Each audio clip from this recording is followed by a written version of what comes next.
Coach, Broncos are coming off a 44-7 win over New Hampshire. What did you learn from the team looking back at the film? I thought we did some things really well. We improved in some areas, but we got a lot that we need to fix. So, but I thought we came out strong, had a strong start. It was one of the things we talked about. Obviously, hit on the first play, which was a big one. But we needed to get the ball through the air more effectively, which we really were heavy early on throwing the ball, and I thought we did a pretty good job early on offensively. Sputtered a little bit late, and we got to be better at that. Defensively, 17 tackles for loss and 4 turnovers and 7 sacks. So they played aggressive. They played on their side of the line of scrimmage. They did everything we want them to do, and so it was a great win. I was proud of those guys, and now we get to start conference play. This is what it's about. Marshawn Nealon comes back, has 6 tackles, 2 tackles for loss. How big of an addition was that? Huge. One, he's a great player, and 2, that allowed us to move Fisk inside, and I think everybody got to see, just how that unit can work together. That veteran unit with Andre Carter and Dabney in there, and even Hosey, like those 5 veterans in there, and then we have 5 young guys that rotate through, and I think you got to see them make some plays too for the first time. They're kind of getting their feet wet, starting to relax and play, and the game's slowing down for those young defensive linemen. So that group really makes everyone's job behind them better or easier, and so it was fun to watch those guys have a good day, and we're going to need that continuing forward into league play. Graduate transfers can be a bit of a gamble at times. Warren Dabney just fit in seamlessly with that defensive line this year. Yeah, it's just, one, he's extremely athletic. He's not very tall, but he's over 300 pounds, and he can move. He's quick. Really long arms, which as a defensive lineman is very important. And, not a really talkative guy. He's quiet. He just goes about his business. Coming from VMI, so he kind of went through college in a military schedule, getting up and having to be on the line in the morning and everything like that. So he works that way, and he's fit in great. The guys love him, and he's a great piece to have in the middle, when you're facing big offensive lines. You figure to see a big increase in competition this week with Eastern Michigan compared to an FCS team last week. But what are some things that you think you did well that translate over to the Eastern game or just MAC play in general? I think execution is execution, right? I did feel like, that's a team that's receiving top 25 votes. They're a very competent team. I think the running back's really good. Their O-line is big. I didn't think they were going to be as quick and explosive as our D-line. Our D-line did what they should do. And then defensively, they haven't been giving up many points, and so I really feel like the execution on offense, being able to throw the ball a little bit more than normal, and get Jack comfortable, which I think he was. I think we kept him fairly clean. He got sacked one time at the end of the half. But other than that, he had a fairly clean game. He used his legs well. And I think one of the things I was most proud of our defense is that's a unique offense to go against. They line up in a lot of formations with half of the offensive line on that hash, or 3 on that side, 2 on that side, or 1 over there and 1 over there and 3 in the middle. And we had to play smart. The amount of checks that were going back and forth with the motions, it was probably one of the most interesting games when it came to the adjustments that you had to make at the line of scrimmage. And our defense did a great job of that. Everyone gets to see the physical part of it, which was great. But the amount of checks and the things that they made us do to get in a good defense to line up and play it was very impressive by the senior. The senior linebackers kind of get us all lined up, and then Seelig went down with a back. He's fine, but so Damari Roberson went in, and he hasn't played a game as most he's played since his junior year of high school, I believe. And he played great. And it was not an easy mental game to play. And we had to put some checks in when they gave us so many unbalanced situations, and our guys checked them all and got us into good situations. I think that will translate into whoever we play to be able to make adjustments. You averaged like 17 yards per play during that first quarter. Obviously impossible to sustain that, but didn't have near that success in the final 3. Was there something that they did, an adjustment they made, or was it just a matter of you guys, not wanting to tip your hand too much going forward. Yeah, we definitely were. We weren't as aggressive later on, and we have to do a better job. I mean, Jack sliding instead of diving on third down, that turned it into a fourth down situation. Now I probably would have normally gone for that, but with the lead, I didn't. We had one third down we threw to Crooms, and I think if he would have ran a better route, we need to get that first down. So there's little execution things that I think we need to do better. And they went on a couple really long drives in the second. We only had the ball. I think we ran 48 plays, and the first 20 were executed about as clean as I've seen in any team we've had here. The last 28, not as much, little things. So it's good. It's good to be on the winning side and have opportunity to learn, so we're going to learn from those things.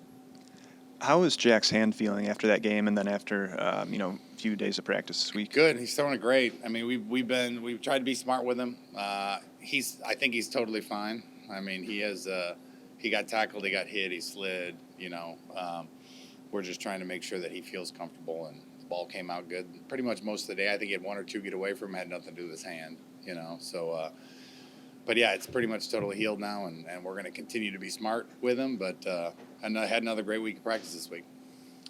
This is an Eastern Michigan team that has played you very tough throughout your time here. I know that you think of Western's rivals, you look at Central and probably Northern Illinois. But what does this Eastern team do well, and what kind of challenges do you think that they'll pose this week? A lot. I think they're extremely well coached. They're tough. Coach Creighton's done an unbelievable job of recruiting there. He knows that they run what they run. Their defense has some new bodies this year, but it's the same defense they've been running. Offensively, him being able to manage two different quarterbacks in there, Taylor Powell and Smith. I mean, they're different, but to be able to be efficient with two different quarterbacks in there is not easy to do, and so they're gonna be efficient. They're going to take what they give you. You play man, they're going to take the shots. You play zone, they're going to hit you underneath. And they're going to run the ball. I mean, their running back is, I think he's in the top 20 in the country. I think he's like 13th in the country, or the team is 13th in the country rushing the ball. So they're going to come and try to run it down our throats. And they got three veteran receivers that I think Baydoun's been there for like 17 years, and he's still there. And Canoe and the other number one, Drummond. So those guys we've been playing against for a long time, and every game comes down to last possession, and so we're gonna have to play 60 minutes of mistake-free football and ride the waves of back and forth and good and bad. That's gonna happen when you're facing a good team. They're gonna have good things happen to them, and we gotta respond to those things. What are your thoughts on this rivalry, given that you guys have played so many close games over the years? Yeah, I mean it's a story between us and Eastern Michigan, but it's also a story of the MAC West. I mean, last year Northern won 7 games on the last possession to win it, and I feel kind of the same about our Ball State games. Have all been one-score games, and so it's a very evenly matched division, and obviously they upset Arizona State. Like, they're a really good football team, so it's going to be a huge challenge for us, and we're excited. I mean, obviously there's a Michigan MAC trophy. I told the guys about that, so they know how that works. The young guys, the veterans, understand it. But it's an in-state rivalry. We recruit against them. Every single recruit that we're talking to, they're talking to. So and every guy on our team knows someone on their team. So there's a lot of familiarity there, and which makes it an exciting weekend. You mentioned the two quarterbacks that they've used this year. Just talk about the challenges that each one of those pose for your defense. Well, I know Taylor Powell well. I recruited him hard at Purdue. Tried to get him to come there. He ended up going to Missouri. Left there, went to Troy, and then left Troy and came to Eastern. So great arm, great whip in his arm. More of a pocket guy. Can run around okay, but he's going to sit in there and sling it all over the yard. A little bit more like the guy they had last year, who's at Cincinnati now. And then Smith, the young kid, I mean, he throws it well. He can run too. So it's a whole new. There's a couple plays they can run with him in the game that they won't. I doubt they run with Taylor Powell in the game. I've heard he was cleared last week before the UMass game. Taylor Powell. I don't know. It might have been last minute, so he didn't get any reps. So they played Smith. But yeah, I don't know who's going to play. And we got to be ready for both, because even when Taylor Powell started in the year, Smith still came in and had some plays here and again. and then they put Sampson back at quarterback. They have a wildcat where 22 will be playing quarterback, and they're literally, it's either a jump pass or he's running it. There's probably a 90% chance he's running it. And so there's a lot for our defense to get prepared for this week. It's a different, two quarterbacks and a great wildcat quarterback. So it's going to be a huge challenge for those guys. And, big offensive line, physical with very good receivers that are veterans. It'll be a big challenge for our defense. Wide receiver A.J. Abbott wasn't in the game last week. Doesn't look like he's on the roster anymore. Can you tell us his status? No, he's no longer on the team. Had a great talk with him. Just graduate student, going to go get a job, and had a great talk with him. It was about a week ago, and so he's ready for the next step in his life. We wish him the best.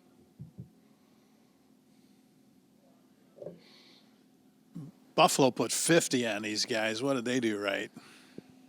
They ran the ball physically. I mean, it was their big offensive line too. One of the better offensive lines I've seen, and I thought they did a great job of running the ball and extending drives. They had a lot of third and shorts they converted on them, and it's not like, I mean, Eastern scored plenty, in that game, but Buffalo really did. They took it to them on the ground and held, time of possession, won everything you need to win, didn't turn it over, and just kind of ran away with it because I don't think they punted.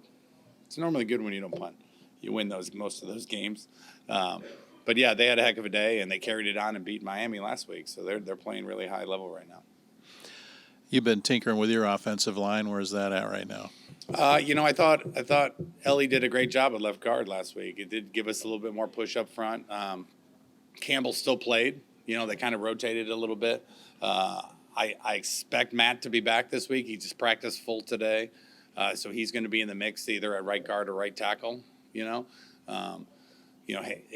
timing of his head injury, in practice randomly when he fell on the ground, just hit the ground wrong, was unfortunate because we would have liked to use him the last couple of weeks. But he'll be back this week, so we'll really have 7-8 guys that we feel really confident rolling through there. And I think those guys, I mean, they had their least MAs last week, and I think they're coming together and being able to rotate through guys to keep them fresh is going to be a big piece because this front is good. I mean, this is their strength. I think they got two interior guys that go 305 up to 325, and their edge guys can run. And they're hard to move around. They're hard to run against. They're hard to push around. I should put it that way. And they play extremely hard. Their linebackers. They got 2 transfer linebackers that are pretty fast and dynamic, and they got Spate back, who's been there forever. And they'll run around and hit you. So they've done a good job for the most part of stopping. Other than Buffalo, they've really stopped the run, and they have the front to do that. They have turned it over. They're -7 turnover margin, and you got yours back to 0. So you're trending up. They're trending the other way. Yeah, I mean that's the name of the game, right? I was happy for Jack to get back on the positive side of things. He's still got a long way to go. He underthrew the post. We had one play left in the half with the sun the way it was, and we took a shot, and he underthrew it. And, so that was frustrating, but they've been when you're changing quarterbacks a lot. I'm sure it's hard, the timing of everything, and they did play a lot of those. The guy was getting hit or the ball got tipped when he threw the ball. So I know Coach Espo we're always gonna try to affect the quarterback in any way we think we can, whether it's drop 8 or bring 8. And so whoever's in the game that way, you can't let them sit back there and get comfortable because they are massive. I mean, he has recruited massive offensive linemen. That's their MO, and they're big. Their left guard is as good as I've seen. 62, he's probably an after college guy. I mean, he's fun to watch, and he's been there for 25 years. It feels like too. He's a real live player, and so there's going to be a challenge up there. But we can't let either one of those quarterbacks sit back there and get comfortable. And then how about a noon game? You like noon games? For like nostalgia, yes. I mean, that's what we played. I do love playing at night. I love being on television, but playing a noon game is kind of an exciting thing for us. I mean, we're a morning practice team, so that's when we go on a daily basis anyway. But it'll be different, when you're in stretch lines at 10:30, 11 in the morning, and kicking off right at noon.